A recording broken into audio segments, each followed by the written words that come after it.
Hey folks, this is ioEther and we're back with some more World of Tanks. Wow, me in English today. Apparently we're not going to get along. So this is Archetype in his OI Experimental. This is a Tier 5 Japanese heavy tank. This is a encounter battle, on Siegfried Line. And so if you want to kill this thing, it's actually not a lot hard. Just don't aim for these turrets. As much as they look like they're weak spots, and don't bother with the upper or lower grades, because again, as much as they may look like weak spots, they're really not. The best place you can aim is this flat section of armor. Because of the fact that it is so flat right here, you have the best chance of going through. The other place you can hit is, of course, the turret. Now, the problem with the turret is if he's looking straight at you like this, his armor's actually fairly decently well angled. You can see those angles on the turret. But if he's looking to the side of you, even by a little bit, this armor flattens out immensely, and then you can put a nice great big shot straight through it. So you don't need to look for the cupola. You can just shoot through the side of the turret really very easily. And the other thing is, if you're looking at it from the side, you want to shoot this section here. That's the easiest to get through. So yeah, on the back you might as well just shoot the big section here. Don't bother trying to shoot up into this because the amount is angled on the back, which is weird. I don't understand why it's angled so much on the back but not on the front, but whatever. Right? Okay. So before we get started, as always, if you think this deserves an MVP, then please do hit the like button. If you think I deserve more subscribers, then please share this. In all things, thank the Patreon. Wow.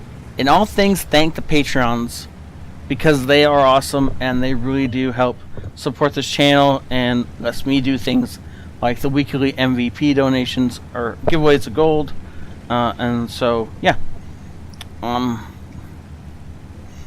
thinking of, I don't know what I'm thinking about doing, but it doesn't matter. In all things, the Patrons are awesome, and so thank them, please. And they don't get nearly enough credit as it is. So, hopefully I've killed enough time and we can get into the fight. So he wants to take pot shots of these guys way over here. And for good reason. I mean, if that connected, it would have been a dead stug. Looks like he's going to aim all the way in. And now he knows the stug was there just a second ago. It's still there.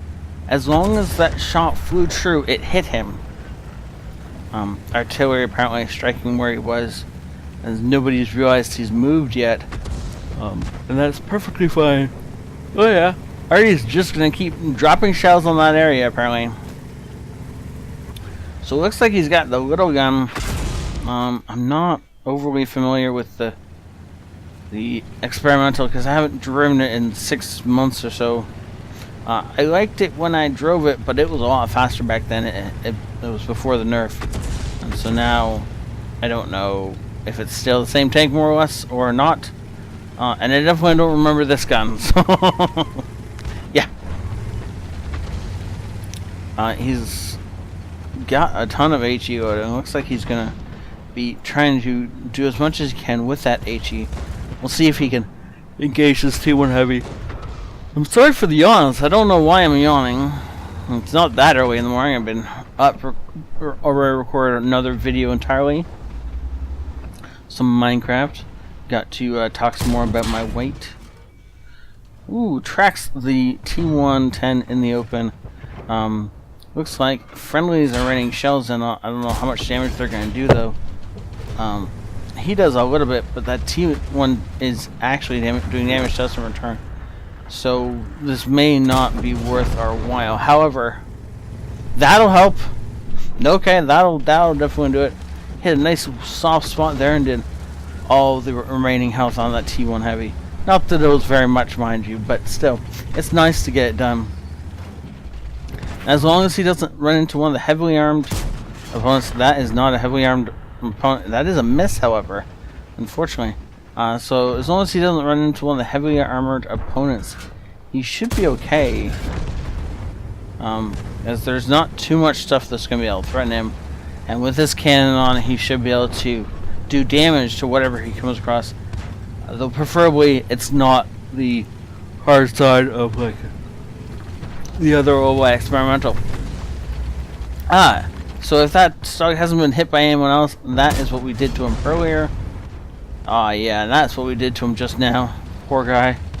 Not much he could have done about that. Now, if we came outside on him, that experimental would fire a shot straight into our side, and that would really hurt, and we don't want that. Unless, of course, he's not looking at us, in which case, just go ahead and take out. Yeah, he wasn't looking in this direction. Went ahead and took out the poor AMX-40. Thought he was safe. I mean, he's a duck. Ducks are fairly hard to kill, but that duck, not so much. Now, we could track him, or we could wait until we can see side armor. And if that's what Archetype's going to do, then it's going to be a lot harder for this guy to do anything bad. Nice shot straight through the front drive wheel.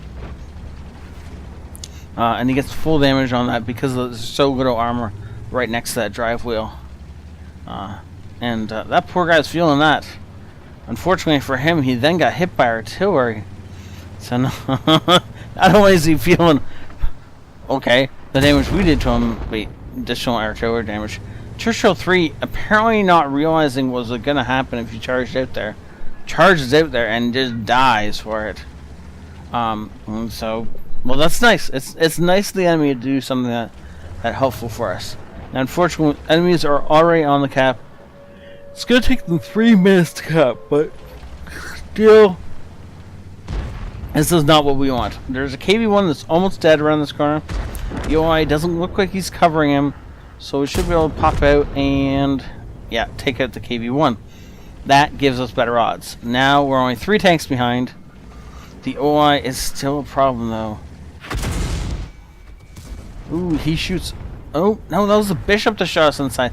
He bounced. I wonder where he bounced off of. Oh, wow. I wonder if he was trying to fire a regular armor-piercing round. Yeah, you know what? I bet you had a regular armor-piercing round loaded for another enemy.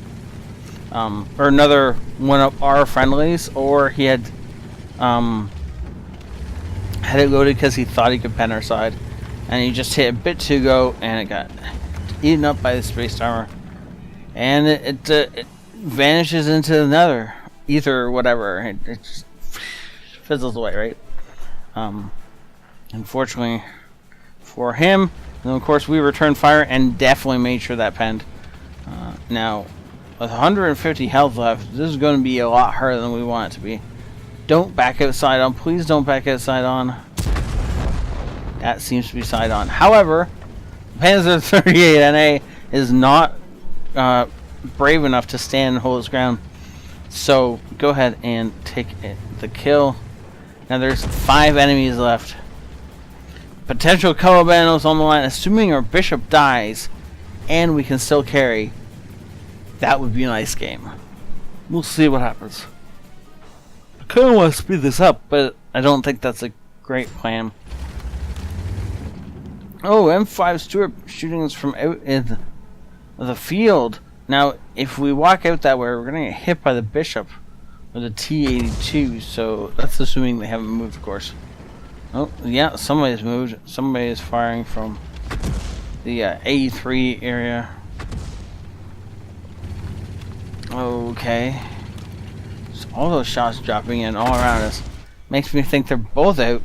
Nope, bishop's right there. Somebody is just firing shots really quickly. Oh, unfortunately, Largo comes up behind us, and that is the end of this game. So things he could have done a bit better is when he was getting shot. He was over here, and he was getting shot from the field. If he had actually pulled up this way into the city, we would have encountered the Lago head-on, which would have been a dead Lago. But it also means he would have got out of the line of sight of the M5 and out of the line of sight of the artillery. And those are the really ones he wanted to kill and get out of the sight of. If he could have done that, then he could have, I'm sure, gotten up onto this hill, taken out the tank destroyer that's up there, and then he would have had to transition back down here to take out the artillery, and eventually probably just start capping out, and then let the M5s come at him. But that's not what he does, and so because he was out in the open, he got hit by a lot more artillery and a lot more other fire than he really ought to have. And Lago got lucky and penned his first shot, because I don't think he would have got a second one. So, yeah, that was well done, sir. Just unfortunate ending, but overall, great game. Unfortunately, not a victory, but still a great game. Ace Tanker, Bruiser, fire for effect. He gets the Bradley Walters, a high caliber, and a Top Gun. Well done, sir. Unfortunately, just one tiny decision at the end, and unfortunately the game just falls apart. But when you see how much damage the rest of the team did, you start to understand why the game fell apart before this. Enemy top damage player is a Bishop with 1300 damage. He fired 19 shells. Good lord. Whereas we fired 14 shells. Yeah, that was a good game. This is just unfortunate, and so is this. So, things happen. Great game. Thank you so much for sending this in, and thank you for watching. I hope you guys enjoyed this, and I will see you next time. This is ioEther out.